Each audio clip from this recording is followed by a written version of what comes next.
Lesson number 3, multiplication and division of decimals. So students, in this chapter we will study that how we divide the decimal numbers or multiply.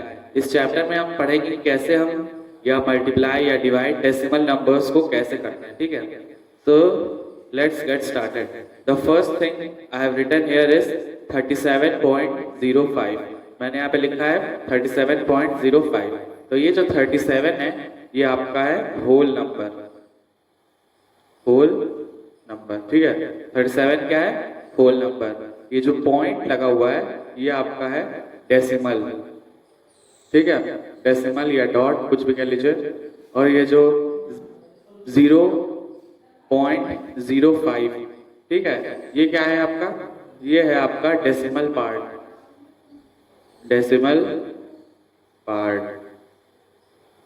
Understood? 37 is whole number, point is decimal, and 05 it is decimal part, or it is a part of decimal. Dear students, next topic is like decimal and unlike decimal. Like decimal और unlike decimal क्या होता है? यहाँ पे देखिए, like decimals are those decimals in which point के बाद वाली जो डिजिट है, पॉइंट के बाद जितनी जो प्लेस है वो एक होती है. जैसे यहाँ पे ये और ये. यहाँ पे आप देखिए कि पॉइंट के बाद बस एक ही प्लेस पे आगे शिफ्ट हुआ है. यहाँ पे 2 है, यहाँ पे 8 है, यहाँ पे 9 है. तो ऐसे डेसिमल्स को हम कहते हैं लाइक डेसिमल. और अनलाइक डेसिमल, जैसे पॉइंट के बाद ये 2 प्लेसेस पे गया है, ये पॉइंट के बाद 1 प्लेस पे गया है, ये पॉइंट के बाद 3 प्लेस पे गया है. तो ऐसे डेसिमल्स को हम क्या कहते हैं? Unlike decimals. Exercise 3.1, problem number 1. So students, here the decimal numbers are given. You have to write these numbers in expanded form. आपको क्या करना है? इन नंबर्स को expanded form में लिखना है. तो देखिए एकदम सिंपल है. यहाँ पे हम लिख देंगे 8. वंस प्लेस पे क्या है? 8 है वंस प्लेस पे, ठीक है. तो हम लिख देंगे 8. उसके बाद हम देखेंगे कि 0.7 है, ठीक है. क्या है? 0.7. तो प्लस कर देंगे 0.7 प्लस ये 5 कौन सी प्लेस पे है? सेकंड पे, ठीक है. तो इसमें लिख देंगे प्लस 0.05 प्लस कर देंगे 3 1 2. तो यहाँ पे कर देंगे प्लस 0.003. ये हो गया स्टूडेंट्स आपका एक्सपेंडेड फॉर्म. नेक्स्ट देखिए 15 प्लस 15.92. तो 5 वंस प्लेस पे है, 1 जो है वो 10th प्लेस पे है. तो हम लिख देंगे 10 प्लस 5, 15 ये हो गया. प्लस करेंगे, ये है 0.9 प्लस 0.9 लिख देंगे. और ये क्या है? 0.02 प्लस लिख देंगे 0.02, ठीक है. यही है स्टूडेंट्स आपका आंसर हो जाएगा. Exercise 3.1, problem number 2. So students, here you have to find the place value, ठीक है. यहाँ पे आपको क्या फाइंड करना है? Place value. तो हम यहाँ लिख, 0 की प्लेस वैल्यू हमेशा 0 रहती है. तो हम यहाँ लिख देंगे place value of 0 in 81.083 is 0, ठीक है. 0 की प्लेस वैल्यू हमेशा 0 रहती है. नेक्स्ट आइए 2 की.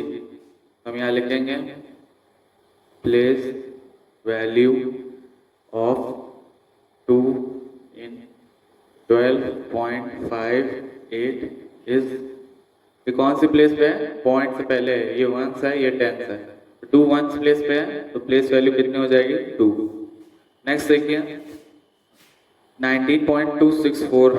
तो यहाँ लिखेंगे place value of 6 in 19.264 is, ये देखिए पॉइंट के बाद कौन कितनी जगह है? 2 बार. पॉइंट के बाद 2 प्लेस के बाद है. ये 1 हो गया और ये 2 हो गया. यहाँ लिखते हैं क्या प्लेस वैल्यू? 0.06. ये इसकी प्लेस वैल्यू हो जाएगी. Problem number 4. So students, here you have to convert 2 paisa into rupees. सबसे पहले आप देखिए, मैं आपको एक अच्छी चीज बताऊंगा कि जब आपको छोटे में से बड़े में जाना होगा, छोटी यूनिट से बड़ी यूनिट में, तो आप कर देंगे डिवीजन, ठीक है. जब आपको small unit to bigger unit में जाना होगा, जैसे यहाँ पे पैसे से रुपीज में जाना है, तो आप कर देंगे डिवीजन। वही आपको अगर रुपीस में से पैसे में आना होता तो आप कर देते मल्टीप्लीकेशन। ठीक है, यही बस मैं आपको बताना चाह रहा था। जब आप small unit to bigger unit में आएंगे तो आपको डिवीजन ही करना है, बस आपको यूनिट का ध्यान देना है, कौन बड़ा है कौन छोटा है। पैसा छोटा होता है तो small unit to bigger unit में आएंगे तो डिवीजन हो जाएगा, और जब हम रुपीज से पैसे में आएंगे, रुपी बड़ा होता है और पैसा छोटा होता है, तब हमें मल्टीप्लीकेशन करना होगा। ठीक है, तो यहाँ पे देखिए हमें डिवीजन करना है, मैंने आपको इसका कॉन्सेप्ट बता दिया है। तो यहाँ पे स्टूडेंट्स लिख दीजिएगा 1 रुपी इज इक्वल टू 100 पैसे। ठीक है, तो मैंने आपको बताया था कि जब हम इसमें जाएंगे स्मॉलर यूनिट टू बिगर, हम डिवाइड कर देंगे। तो यहाँ पे लिख देंगे 2/100। ठीक है, 2 ये हो गया और 100 पैसा ये हो गया, ये हो जाएगा 0.0। ठीक है, 0.02 रुपीज।